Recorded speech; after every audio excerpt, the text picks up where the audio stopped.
May pumuri sa'yo, pero sa halip na kiligin, kinilabutan ka. Bakit kaya umiiyak ang kaibigan mo? Pero imbis na awa, pagdududa ang naramdaman mo. Parang may mali kung pamilyar sa'yo to. Malamang hindi ka basta-basta empath. Isa kang bihirang uri. Ang empath na hindi damdamin ang nakikita, kundi ang intensyon sa likod nito. Hindi ito tungkol sa pagiging psychic. Ito ay tungkol sa isang matalas na abilidad na magbasa ng mga pattern na hindi nakikita ng karamihan. Lahat tayo pamilyar sa affective empathy, ang kakayahang damhin ang nararamdaman ng iba. Kapag malungkot sila, nalulungkot ka rin. Parang emotional sponge, pero ang sayo ay iba. Ang tawag dito ay cognitive o intuitive empathy. Hindi mo sinasalo ang emosyon nila.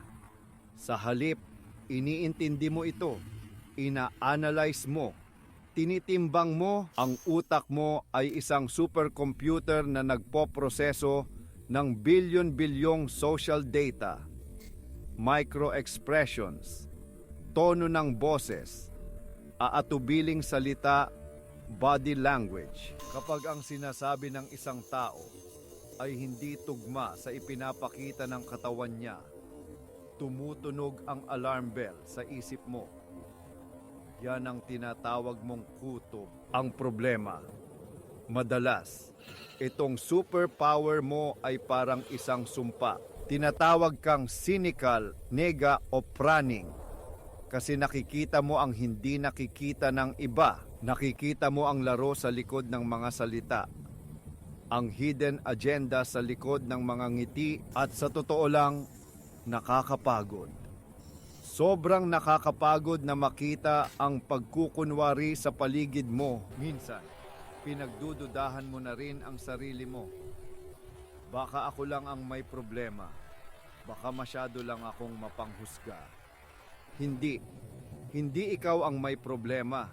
Mas matalas lang talaga ang pangunawa mo.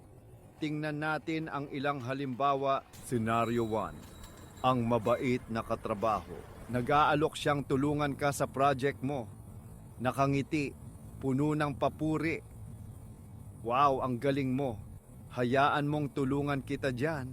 Damdamin sa labas, kabaitan, pag-aalala.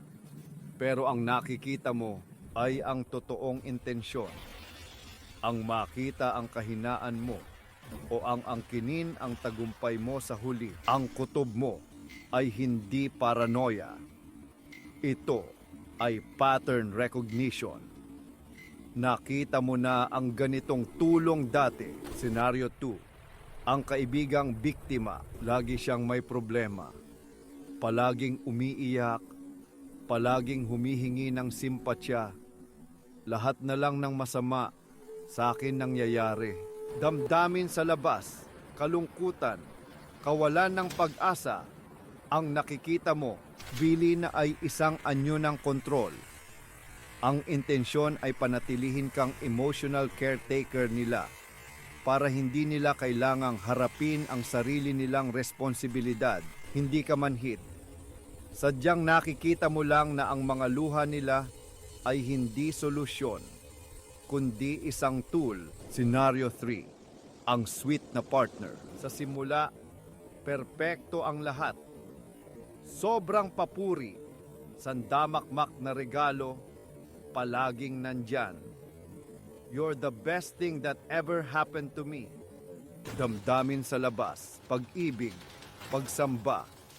Pero ang nararamdaman mong off ay ang intensyon sa likod ng love bombing.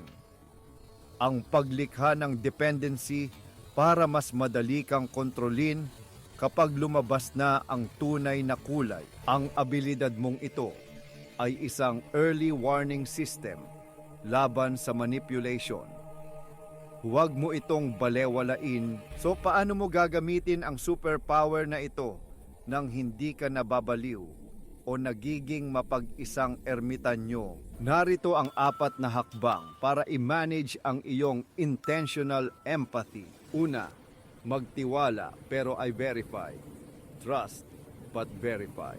Huwag balewalain ang kutob mo. Data yan, hindi imahinasyon.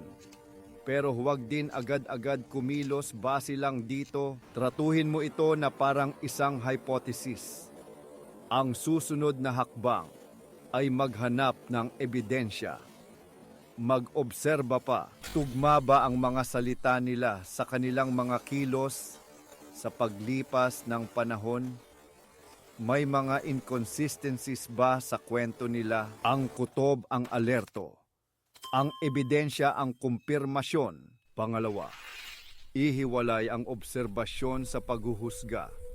Separate observation from judgment. Obserbasyon.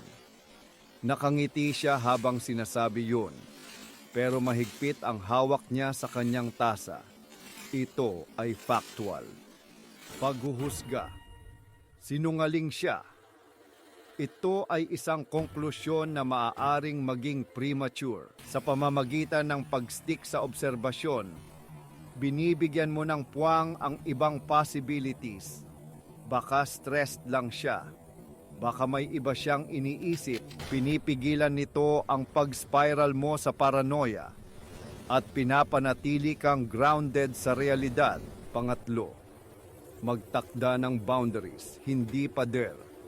Set boundaries, not walls. Kapag naramdaman mong may sumusubok na i-manipulate ka o i-drain ang energy mo, hindi mo kailangang putulin agad ang ugnayan. Minsan, sapat na ang magtakda ng malinaw na hangganan.